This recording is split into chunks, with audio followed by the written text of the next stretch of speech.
Maintenant, on est vraiment dans le dur. C'est-à-dire, on quitte le côté général, psychologique, qu'est-ce qui fait qu'on peut vivre de la peinture, l'authenticité, la pratique, la technique, l'enseignement. Effectivement, tout ça, c'est des sources d'enseignement. Maintenant, on va les placer dans une sorte d'organisation de la vie d'artiste qui permet, par cette stratégie, de vaincre un certain nombre d'obstacles. Bien sûr, n'oubliez jamais que la vie d'artiste n'est jamais un long fleuve tranquille. Il y a tout le temps un mouvement invraisemblable, ça pète dans tous les sens, mais c'est ce qui la rend intéressante. Alors, premièrement, la plupart des gens doivent se poser la question suivante. Est-ce que je veux vivre dans la sécurité ou dans la liberté? Très important. Si vous voulez la sécurité, gardez votre emploi si vous en avez un, ou vivez tranquillement, pépère, mais la liberté a un prix à payer. C'est l'inconnu, le mystère, l'incertitude, etc. Donc, je vais vous proposer le schéma suivant. Vous voyez, par exemple, ici, on peut diviser notre monde professionnel en 4 parties. Là, vous pouvez être employé. Alors ça c'est un des principaux obstacles à la pratique de la peinture, professionnellement. Pourquoi? Quand vous êtes employé, vous allez travailler 8 heures, 7 heures par jour, pendant 5 jours par semaine. Vous serez fatigué, vous irez boire un verre, le temps de rentrer, s'il y a des embouteillages. Vous avez des fois une famille, des enfants, c'est-à-dire que la journée n'est pas extensible et votre journée est cuite. Au mieux, vous aurez de temps en temps une petite heure à consacrer à la peinture. Et avec ça, vous n'arriverez pas à vivre de la peinture. Vous ne croyez pas, c'est comme la musique, la peinture, il faut 3-4 heures par jour. Moi, à moins de 4 heures par jour, vous ne pouvez pas être peintre. C'est pas compliqué. Donc, si vous êtes employé, c'est un énorme obstacle. Il peut y avoir 2 éléments qui nuancent. Premièrement, quand on est très jeune et qu'on a un emploi, on a un petit peu de sous, ça nous permet de débloquer de l'argent. Et donc, cet argent, on peut se dire, voilà, je travaille pendant 6 mois en tant qu'employé, après j'arrête pour amorcer mon travail de peintre. Donc, on peut le faire soit partiellement, soit à mi-temps, par exemple, à mi-temps ou tiers de temps, juste de quoi survivre. Ça veut dire, ça indique une idée, c'est la sobriété. Si vous êtes employé, que vous gagnez 1 200 € par mois, et que vous dépensez 1 200, ce qui est vite fait parce que c'est pas beaucoup, il ne vous reste plus rien. Avec 0, vous ne pouvez rien faire. Vous ne pouvez rien faire avec 0. Donc, même si vous avez peu d'argent, il faut dégager toujours une somme, allez, je dis 200 € par mois, c'est l'ensemble des toiles, du matériel, etc. qu'il faut acheter, et puis tous les trucs, les abonnements, je sais pas, l'électricité sur un atelier. Je dis 200 €. Il faut au moins dégager 200 €, et je dirais 4 heures par jour. Débrouillez-vous comme vous voulez, mais ça ne doit pas empêcher qu'il y ait 4 heures et 200 €. Ça veut dire des efforts sur la sobriété, et puis des fois une diminution des revenus en travaillant à mi-temps, donc vous ne garderez plus que 600 € à peu près, un truc comme ça. Donc c'est peu, c'est franchement peu, mais quand vous êtes porté par l'envie de peindre, ce n'est pas un problème. Alors, vous arrivez ici, alors vous arrivez dans cette deuxième case. Cette deuxième case, c'est le rapport temps consacré à une activité avec une production et, un dernier, l'argent. Excusez-moi, je suis vulgaire, je parle d'argent, mais enfin, c'est un aspect important dont voilà, on enlève les chuchotteries, et on va en parler clairement des choses. Hein. Donc, le temps se transforme en argent. Vous peignez 10 heures, ça va rapporter, tant peigner 20 heures, ça rapportera le double, 30 heures, ça rapportera... Enfin, vous faites une production triple avec la possibilité de le vendre 3 fois plus, vous travaillez 3 fois plus. Bon, on s'est bien compris. Donc ici, vous pouvez produire des œuvres. Voilà. Vous pouvez enseigner. Si vous faites 3 cours par semaine, vous gagnerez moins que si vous en faites 6. Donc c'est pareil. Il y a un rapport direct entre le temps et l'argent que vous gagnez. Alors, c'est pas idéal, mais c'est déjà beaucoup mieux. Parce que vous rentrez dedans. D'une part, vous produisez des œuvres, vous avez des retours, vous enseignez vous pouvez enseigner, donc ça vous permet de clarifier votre point de vue, votre regard sur la peinture. Vous gagnez un petit peu d'argent. Alors donc si vous continuez à en descendre un peu ici, et puis que vous en gagnez un petit peu de plus en plus, à ce moment-là, vous commencez à avoir une rentrée supplémentaire qui s'ajoute à ces 600 euros. Donc cette rentrée est très importante parce que elle est dans le cadre d'un auto-apprentissage, d'un développement vraiment au cœur de ce que vous êtes. Ensuite, ça ne suffira pas.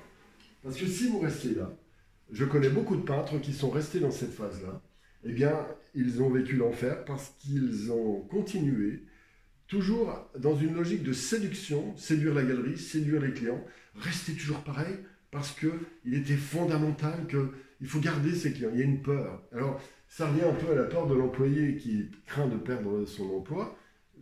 Là, en faisant comme ça, il y a la peur de perdre ses clients. C'est aussi notre peur qui n'est pas marrante. C'est à mon avis un petit peu mieux parce qu'on est quand même dans une activité choisie. Là, on est dans le rêve des autres en étant employé. On travaille pour le rêve des autres, alors que là, on travaille pour son propre rêve, mais mal. Voilà. Alors, qu'est-ce qu'il faut faire? Alors moi, ce que je suggère, c'est d'aller ici. Il faut arriver à un domaine, là tout ça c'est un domaine, comment dire, assez, où on ne contrôle pas vraiment les choses, alors qu'ici, quand on va ici, on va dans un domaine de l'actif. On crée de l'activité, on est dans un monde où on produit quelque chose, et ce que l'on produit va compléter ce que l'on fait. Je m'explique. C'est ici qu'on peut utiliser tout ce que l'on a créé ici dans l'enseignement et la production des œuvres pour la valoriser, notamment grâce à Internet. Qu'est-ce qu'il y a dedans? Eh bien, il y a par exemple les chaînes YouTube. Il y a les réseaux sociaux en général. Hein, on est d'accord?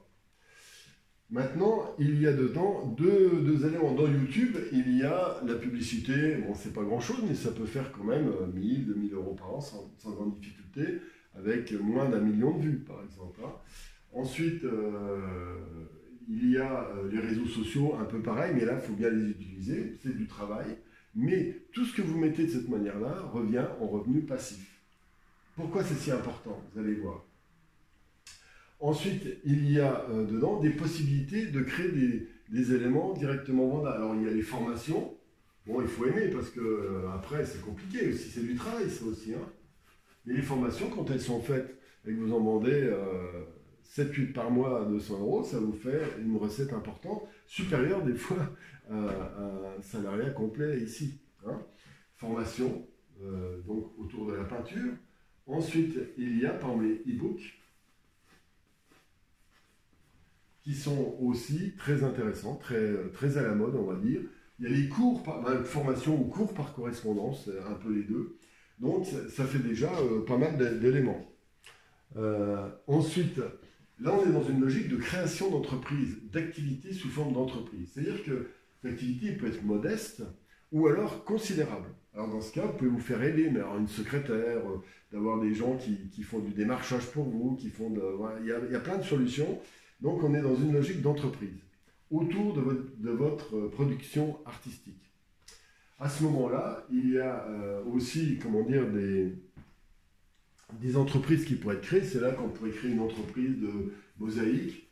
Moi, j'ai fait ça, j'ai fait quelques mosaïques géantes dans le passé, 100 mètres carrés, des dizaines, j'ai fait moins de quinzaine. Mais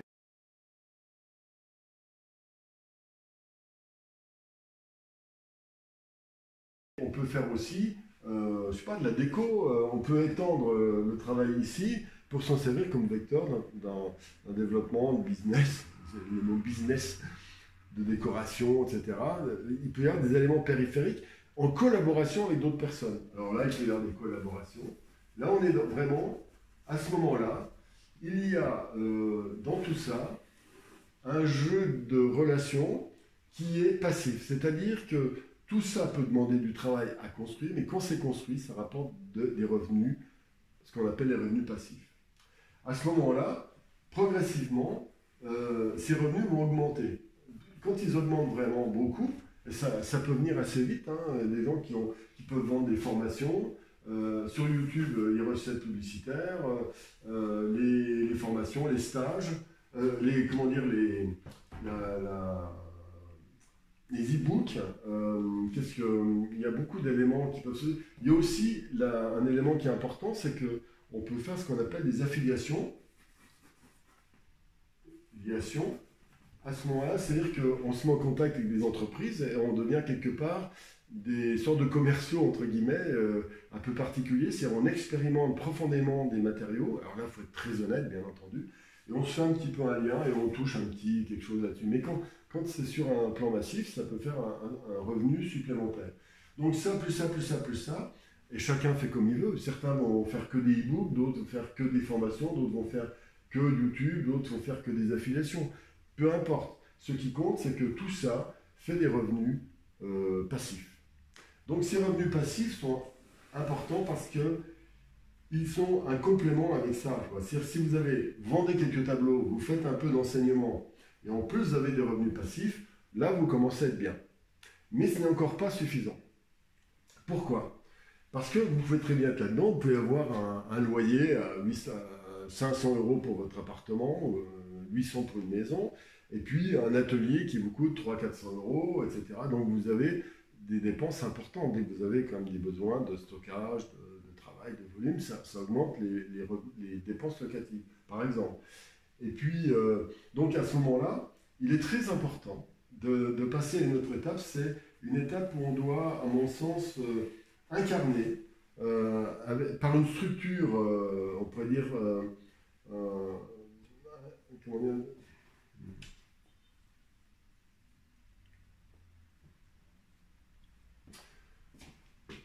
il est important de diminuer les dépendances. Et la première dépendance, c'est d'être propriétaire de son... L'indépendance, c'est d'être propriétaire de son atelier.